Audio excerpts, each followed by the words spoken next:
dislikes matter? Will a dislike video get no impressions? And this is like a holdover because I feel like when dislikes were still kind of a thing you could see counted, people were like, "Oh, any engagement is good engagement," and then there became this muddy area of like, "Is it good? Is it bad?"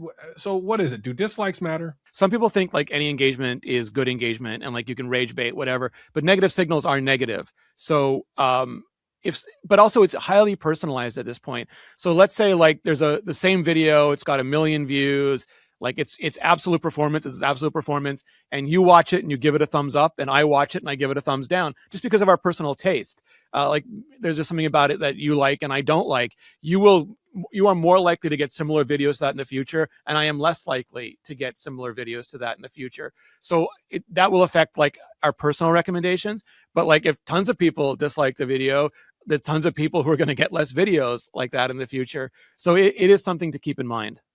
That's really good. So essentially, it's more of about a personalization thing more so than an algorithmic thing overall.